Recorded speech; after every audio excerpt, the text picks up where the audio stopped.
अस्सलाम वालेकुम। Second year commerce और हम यहाँ पे अकाउंटिंग के लेक्चर्स देख रहे हैं। अकाउंटिंग का हम चैप्टर नंबर 2 पढ़ रहे हैं। चैप्टर नंबर 2 है हमारा डेप्रिसिएशन के हवाले से। अब तक हमने डेप्रिसिएशन क्या होती है और डेप्रिशिएबल कॉस्ट क्या होती है, इन सब चीज़ों को समझा था। और आज से हम यहाँ पे डेप्रिसिएशन को चार्ज करने के कुछ मेथड्स होते हैं, उन मेथड्स को हम देखेंगे। मेथड्स ऑफ डेप्रिसिएशन की अगर बात की जाए तो इसके अंदर हमारे पास 4 मेथड्स हैं जो कि हमारे कोर्स में शामिल हैं। और इसमें सबसे पहले है स्ट्रेट लाइन मेथड, सेकंड है यूनिट्स ऑफ प्रोडक्शन मेथड या इसको हम वर्किंग आवर्स मेथड भी कहते हैं, थर्ड हमारा है डिक्लाइनिंग बैलेंस मेथड और फिर फोर्थ हमारे पास आता है sum of the year digits method. आज के लेक्चर में हम स्ट्रेट लाइन मेथड के हवाले से बात करेंगे। स्ट्रेट लाइन मेथड की अगर डेफिनेशन देखें तो हमारे पास मौजूद है, this method provides for equal periodic charges to expenses over the estimated life of assets. Annual depreciation is computed by using the following formula. इस मेथड के अंदर हम इक्वल कुछ periodic charges as a expense जो हैं deduct कर रहे होते हैं अपनी जो कोई भी हमारा असेट होता है उसकी एस्टिमेटेड लाइफ के ऊपर, और ये सालाना जो हमारा ख़र्चा निकाला जा रहा होता है इसको हम एनुअल डेप्रिसिएशन कहते हैं। और इसको मालूम करने के लिए हमारे पास एक फॉर्मूला होता है, annual depreciation expense is equals to cost minus scrap value, और इसको हम डिवाइड कर देते हैं एस्टिमेटेड लाइफ इन ईयर्स। ठीक है, इस मेथड को समझने के लिए आप लोगों ने इसके फॉर्मूले को सबसे पहले समझना है कि हम स्ट्रेट लाइन मेथड में कर क्या रहे हैं। हम एनुअल डेप्रिसिएशन एक्सपेंस मालूम कर रहे हैं। नेक्स्ट हमें इसकी कॉस्ट मालूम होनी चाहिए। कौन सी कॉस्ट? डेप्रिशिएबल कॉस्ट, जो हमने अपने पिछले लेक्चर में मालूम की थी। नेक्स्ट इसके बाद हमारे पास होना चाहिए स्क्रैप वैल्यू का पता होना। अगर हमें स्क्रैप वैल्यू मालूम नहीं होगी तो हम इसमें से स्ट्रेट लाइन मेथड में से इसका डेप्रिसिएशन को चार्ज नहीं कर सकते। और फिर लास्ट में हमारे पास होनी चाहिए एस्टिमेटेड लाइफ इन ईयर्स। ठीक है, अगर आप स्ट्रेट लाइन मेथड की बात कर रहे हैं तो हमें वहाँ पे एस्टिमेटेड लाइफ सालों के अंदर चाहिए होती है। ठीक है, और दूसरे मेथड जब हम पढ़ेंगे तो वहाँ पे हम मज़ीद मुख्तलिफ चीज़ें थोड़ी सी इससे डिफरेंट होंगी, वो देखेंगे। यहाँ पे हमने इसका क्वेश्चन लिया है, on March 17, 2009 mister Amin purchase a machine cost of ₹2 lakh, the scrap value is ₹20,000, the estimated life of machine is 20 years or 60,000 units or 80,000 hours. The rate of depreciation is 20%. Mr. Amin follows the calendar year and allowance method for recording depreciation in 2009, 2010 and 2011. Machine worked 3,000, 3,500 and 4,500 hours respectively. In 2009, 2010 and 2011. Machine produced 7,000, 6,500 and 8,500 units respectively. यहाँ पे आपको जो data दिया हुआ है इसके अंदर हमने इस डाटा के ज़रिए मुख्तलिफ जो हमने अभी पढ़े डेप्रिसिएशन के मेथड्स, उन सब मेथड्स को फॉलो करना है, यानी कि उन सब मेथड्स के ज़रिए हमने अपनी डेप्रिसिएशन निकालनी है मशीन की। ठीक है, तो यहाँ पे हमारे पास बहुत ज़्यादा मिक्स डाटा दिया हुआ है, तो उस डाटा के अंदर से हमने वो तमाम तर चीज़ें लेनी हैं जो कि हमें स्ट्रेट लाइन मेथड के अंदर हमारे फॉर्मूले में जो कुछ रिक्वायर्ड था। अब इसके अगर हम रिक्वायर्ड की तरफ चलें, जो इसमें सवाल में क्या चीज़ मांगी जा रही है वो है calculate depreciation of machine for 2009, 2010 and 2011 under straight line method, declining diminishing method और वर्किंग आवर्स मेथड या फिर units of production method. Straight line method का फॉर्मूला आप देख चुके हैं। डिक्लाइनिंग या फिर डिमिनिशिंग बैलेंस मेथड के अंदर हम वैल्यू को डिमिनिश या फिर डिक्लाइन कम करते चले जा रहे होते हैं।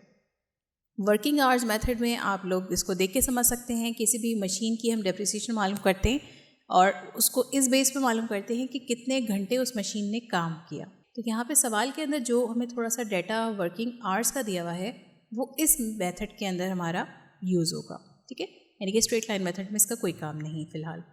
उसके बाद लास्ट इसमें फोर्थ मेथड जो कहा गया है मालूम करने का, यूनिट्स ऑफ प्रोडक्शन मेथड। कितने यूनिट्स हमने उस असेट के ऊपर, यानी कि हमारी जो मशीन थी उस मशीन के ऊपर हमने कितने यूनिट्स प्रोडक्शन उसकी हमने करी और कितनी प्रोडक्शन वो मशीन कर सकती थी। मुख्तलिफ तरीक़ों से हमारी इसकी स्क्रैप वैल्यू दी होती है, यानी कि हम ये कहते हैं कि मशीन जो है इतने यूनिट्स प्रोड्यूस करेगी, उसके बाद फिर उस मशीन की वर्थ या फिर उसका रिज़ल्ट अच्छा नहीं रहेगा, या फिर इतने घंटे काम करेगी और उसके बाद फिर उसका रिज़ल्ट या फिर उसकी वर्थ या कुछ भी कह लें, वो उसकी मशीन की यूज़फुल लाइफ एक कंप्लीट हो जाएगी इतने घंटे काम करने के बाद। तो तो ये तमाम हमारे मेथड्स दिए हुए हैं। अभी हम इस लेक्चर के अंदर सिर्फ और सिर्फ स्ट्रेट लाइन मेथड की बात करेंगे। इसके बाद इसमें मजीद जो रिक्वायरमेंट है वो है give adjusting and closing entries for depreciation expense under each method. हमने जर्नल एंट्रीज पास करनी है जिसमें एडजस्टिंग और क्लोजिंग एंट्रीज होंगी, हर मेथड की अलग अलग। नेक्स्ट इसके बाद सी पार्ट में इसको दिया गया है कि आपने टी अकाउंट्स बनाने हैं डेप्रिसिएशन एक्सपेंस के, एक्यूमुलेटेड डेप्रिसिएशन के, इन दोनों के हमने लेजर्स यानी कि टी अकाउंट्स बनाने हैं और हर मेथड के अंदर अलग अलग बनाने हैं। फिर फोर्थ हमें दिया गया है prepare partial balance sheet as on December 31, 2009, 10, 11 under each method. फिर हमने एक पार्शियल बैलेंस शीट भी तैयार करनी है हर मेथड को कंप्लीट करने के बाद, और वो हमारी पार्शियल बैलेंस शीट कहलाती है। ठीक है, तो हमारे पास यहाँ पे अंडर कंसिडरेशन जो है वो 2009, 2010 और 2011 के देखेंगे, हम इसकी बात करेंगे। ठीक है, अब अगर हम अपने फॉर्मूले की तरफ आते हैं तो फॉर्मूले में हमें याद है कि हमें कहा गया था कि हमने एनुअल डेप्रिसिएशन एक्सपेंस मालूम करने के लिए यानी कि सालाना डेप्रिसिएशन एक्सपेंस मालूम करने के लिए हमारे पास कॉस्ट होनी चाहिए, स्क्रैप वैल्यू होनी चाहिए और एस्टिमेटेड लाइफ इन ईयर्स होनी चाहिए। ठीक है, तो उसी का एक छोटा सा डाटा तैयार कर लेते हैं। यहाँ मैंने इसका डाटा तैयार किया। कॉस्ट ऑफ मशीन हमें दी हुई थी सवाल के अंदर 2 लाख रुपए की, स्क्रैप वैल्यू हमें दी हुई थी इसकी 20,000 की, और अगर इसकी एस्टिमेटेड यूज़फुल लाइफ की बात की जाए तो वो हमारी थी 20 ईयर्स की। ठीक है, बाकी जो हमारा डाटा दिया हुआ था मज़ीद इसके अंदर वो सब इस मेथड के अंदर यूज़ नहीं होने वाला, उसको हमने छोड़ दिया। अब इन तमाम वैल्यूज़ को हम अपने फॉर्मूले के अंदर रखेंगे और फिर इसकी हम एनुअल डेप्रिसिएशन मालूम करेंगे। हमने यहाँ पे फॉर्मूला एक दफ़ा दोबारा लिख लिया है। Annual depreciation expense is equals to cost थी 2 लाख रुपीज़, वो हमने रखी। स्क्रैप वैल्यू हमने माइनस करनी थी, स्क्रैप वैल्यू हमें दी हुई थी 20,000 की, वो रख ली और इसको हमने पूरे को डिवाइड कर दिया एस्टिमेटेड लाइफ से जो कि हमारी थी 20 ईयर्स, वो हमने रख दी। इसके बाद इसकी हमने कैलकुलेशन करी तो सिंपली हमारे पास आ जाएगा 9,000 पर एनम। इसका मतलब ये हुआ कि हमारी 2 लाख रुपए की मशीन की जब स्क्रैप वैल्यू 20,000 रुपये है और उसको हम 20 साल तक यूज़ कर सकते हैं, उसका जब हम डेप्रिसिएशन मालूम करेंगे तो सालाना डेप्रिसिएशन जो है वो 9,000 रुपीज़ आ जाएगी। ठीक है, अब इसके बाद हम इसकी कुछ एंट्रीज पास करते हैं।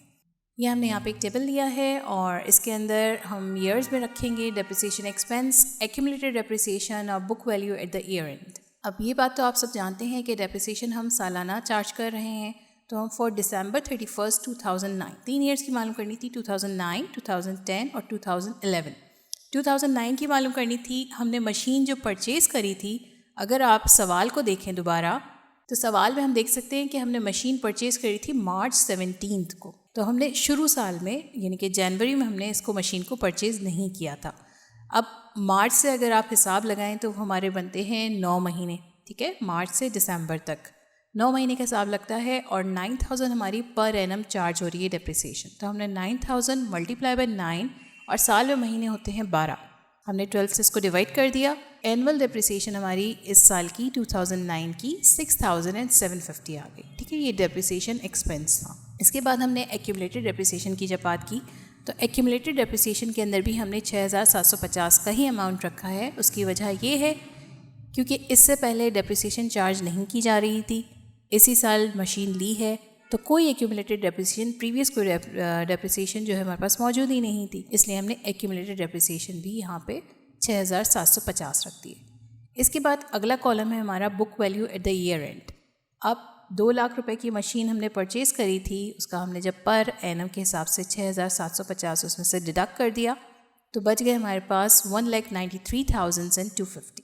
ठीक है, तो बुक वैल्यू जो है साल के आखिर में हमारी मशीन की वो ये रही। नेक्स्ट हम आए फॉर December 31, 2010। 2009 की हम डेप्रिसिएशन निकाल चुके हैं, 2010 की अब डेप्रिसिएशन निकालेंगे। अब 2010 की डेप्रिसिएशन हम चार्ज करेंगे जनवरी से दिसंबर तक। ठीक है, तो इसके अंदर हम यहाँ पे जैसे हमने ऊपर 9/12 किया था ऐसा कुछ भी नहीं करेंगे क्योंकि हमें पता है कि साल की डेप्रिसिएशन है 9,000 रुपये। तो डायरेक्टली हमने डेप्रिसिएशन एक्सपेंस के कॉलम में 9,000 रुपीज़ रख देना है और एक्यूमुलेटेड डेप्रिसिएशन हमारी हो जाएगी 15,750। वो किस तरीके से हुई कि अगर आप हिसाब लगाएं इसके अंदर 6,750 हमारा प्रीवियस एक्यूमुलेटेड डेप्रिसिएशन था और करंट ईयर का अगर 2010 की बात की जाए तो वो हमारा है 9,000 रुपीज़। इन दोनों को जब हम प्लस कर लेते हैं तो बन जाते हैं 15,750 रुपीज़ और ये हमारी कहलाएगी एक्यूमुलेटेड डेप्रिसिएशन। नेक्स्ट अगर बात की जाए book value at the year and, तो वहाँ पे हमारे पास इसकी वैल्यू हो जाएगी 1,84,250। इसकी वजह ये है कि अब हमने इसके अंदर से जो हमारी प्रीवियस बुक वैल्यू रह गई थी 1,93,250, इसमें से हमने मज़ीद 9,000 माइनस कर दिए, तो वो हमारा बन गया 1,84,250। नेक्स्ट फिर हम आ गए December 31, 2011 पे। December 31, 2011 की अगर बात की जाए तो इसके अंदर भी हम जनवरी से दिसंबर तक डेप्रिसिएशन चार्ज कर रहे हैं और पर एनम डेप्रिसिएशन हमें पता है कि वो 9,000 रुपीज़ है, तो हमने यहाँ पे डायरेक्टली डेप्रिसिएशन एक्सपेंस अपना लिख लिया 9,000 रुपीज़। और इसके बाद फिर एक्यूमुलेटेड डेप्रिसिएशन की अगर बात की जाए तो एक्यूमुलेटेड डेप्रिसिएशन हमारी अब 15,750 पिछले 2010 में हो चुकी थी पिछले साल में। इसके अंदर हमने मज़ीद ऐड कर देना है 9,000 को। जब हमने 15,750 में ऐड कर दिया 9,000 तो बन गया हमारे पास 24,750 और ये हमारी कहलाएगी एक्यूमुलेटेड या अलाउंस फॉर डेप्रिसिएशन। इसके बाद इसकी बुक वैल्यू की अगर बात की जाए तो बुक वैल्यू मज़ीद कम हो गई हमारी 2011 में आके मशीन की, और वो हो गई 1,75,250। इसके अंदर भी हम 1,84,250 को माइनस कर देंगे इसके अंदर से 9,000 रुपीज़, क्योंकि हमने 2011 में 9,000 रुपये मशीन के डेप्रिसिएशन की मद में कम कर दिए हैं, तो बुक वैल्यू भी कम हो जाएगी। इस वजह से इसकी बुक वैल्यू कम होकर 1,75,250 हो गई। तो ये हमने मुख्तलिफ़ सालों की डेप्रिसिएशन चार्ज कर ली स्ट्रेट लाइन मेथड के अकॉर्डिंग, ठीक है। नेक्स्ट इसके अंदर हमसे कहा गया था कि इनकी जर्नल एंट्रीज़ पास की जाएँ, तो यहाँ पे हम जर्नल एंट्रीज़ पास कर लेते हैं। 31 दिसंबर 2009 में सबसे पहले एडजस्टिंग एंट्रीज़ पास करी हैं, फिर क्लोजिंग एंट्रीज़, ठीक है। ये हेडिंग जो आपको एडजस्टिंग एंट्रीज़ और क्लोजिंग एंट्रीज़ की लिखी हुई नज़र आ रही है, ये सिर्फ आपको एक्सप्लेन करने के लिए किया है, आप लोग डायरेक्टली कर सकते हैं। सबसे पहले डेप्रिसिएशन एक्सपेंस हमने चार्ज किया था और उसके अगेंस्ट हमने अलाउंस फॉर डेप्रिसिएशन क्रिएट कर दिए थे, और फिर इसको हमने मज़ीद इसकी डिटेल अगर देना चाहें तो record depreciation expense for the year 2009। अब इसको हमने क्लोज़ भी करना है, ठीक है। तो क्लोज़ करने के लिए हमने इसको एक्सपेंस एंड रेवेन्यू समरी के अंदर इसको डाल देना है और डेप्रिसिएशन एक्सपेंस हमारे क्लोज। नेक्स्ट एडजस्टिंग एंट्री हमने पास करी, तो उसमें डेप्रिसिएशन एक्सपेंस क्रिएट करे 9,000 रुपीज़ के। साल 2010 हो चुका है, December 31 ही है, और सेम वही हमने अलाउंस फॉर डेप्रिसिएशन के नाम से इसको क्रेडिट कर दिया। के बाद इसकी क्लोजिंग एंट्री पास करनी है, एक्सपेंस एंड रेवेन्यू समरी में हम इसको कर देंगे ट्रांसफ़र, क्लोजिंग कर रहे हैं हम क्योंकि, और डेप्रिसिएशन एक्सपेंस अकाउंट हमारा आ गया क्रेडिट साइड पे। साल 2011 आ गया। साल 2011 के अंदर भी हमने एडजस्टिंग एंट्री को सेम उसी तरीके से डेप्रिसिएशन एक्सपेंस रखा और इसके अगेंस्ट हमने अलाउंस फॉर डेप्रिसिएशन रखा और दोनों 9,000 के थे। फिर इसके बाद इसकी क्लोजिंग एंट्री करने लगे हम, तो एक्सपेंस एंड रेवेन्यू समरी के अंदर हमने डेप्रिसिएशन एक्सपेंस को क्लोज कर दिया और इस तरह से हमारी ये जनरल एंट्रीज पास हो गई। ओके, इसके बाद फिर रिक्वायरमेंट थी हमारी लेजर की, यानी कि टी अकाउंट की। सबसे पहले 31 दिसंबर 2009 में अलाउंस फॉर डेप्रिसिएशन क्रिएट हुए 6,750 के, और फिर हमने उसको क्लोज कर दिया expense and revenue summary account पे, ठीक है। आप ये बराबर में देख सकते हैं, इसको टैली कर सकते हैं। फिर नेक्स्ट हमने अलाउंस फॉर डेप्रिसिएशन 2010 में करा 9,000 रुपीज़ के, और उसको एक्सपेंस एंड रेवेन्यू समरी में डाल के इसको 9,000 को क्लोज कर दिया। थर्ड सेम इस तरीके से हमने 9,000 2011 में किया और इसको भी हमने expense and revenue summary account के अंदर 9,000 क्लोजिंग कर दी, ठीक है। टी अकाउंट सेम वैसे ही बनेगा जैसे आप लोग फर्स्ट ईयर में बनाते आए हैं, सेम उसी तरीके से यहाँ पे बना के दिखाया गया है आपको।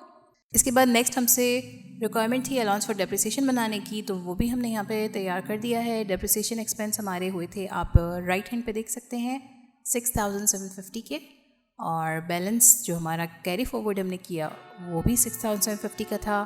फिर यही बैलेंस हम अगले साल पे लेके गए, क्योंकि देखिए अलाउंस फॉर डेप्रिसिएशन जो है हमने अभी पीछे चार्ट जो देखा उसके अंदर हम ऐड करते चले जा रहे थे, ठीक है। तो यहाँ पे हमने इसी वजह से कैरी फॉरवर्ड और ब्रॉड फॉरवर्ड करा है, ठीक है। 6,750 हमने कैरी फॉरवर्ड कर लिया, 2010 में ले आए हैं, और डेप्रिसिएशन एक्सपेंस 2010 का था 9,000 रुपये, इन दोनों को ऐड करा तो 15,750 रुपये बने, और इसी को हम नेक्स्ट ईयर में कैरी फॉरवर्ड कर लेंगे, यानी कि 2011 में। इस वजह से इसकी अगेंस्ट पेमेंट हमने डेबिट साइड पे बना दी CF।